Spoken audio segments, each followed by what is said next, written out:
ঐতিহ্যবাহী বল্লা রক্ষা কালী পুজোর সূচনা হলো শুক্রবার কাঠামো পুজোর মধ্য দিয়ে। প্রাচীন রীতি মেনে এদিন বল্লা মন্দির সংলগ্ন পুকুর থেকে কাঠামো তুলে এনে দুধ দিয়ে ধুয়ে পুজোর আয়োজন করা হয়। গত রাত থেকে মন্দির ঘাট থেকে চত্বর পর্যন্ত ফুলের সাজে সেজে ওঠে সমগ্র এলাকা। ভক্তদের ভিড়ে মুখরিত হয়ে ওঠে মন্দির প্রাঙ্গণ। প্রতিবছর রাস পূর্ণিমার পরের শুক্রবার ঐতিহ্যবাহী পুজো অনুষ্ঠিত হয়। এবছর 7 নভেম্বর থেকে শুরু হবে পুজো এবং 4 দিনের বিশাল মেলা।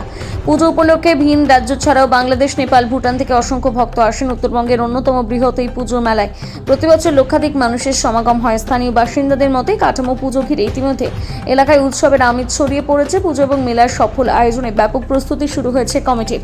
কাঠামো পুজোর মধ্য দিয়ে শুরু হলো এই প্রাচীন ঐতিহ্যের নতুন অধ্যায়, যার অপেক্ষা এখন গোটা উত্তরবঙ্গ।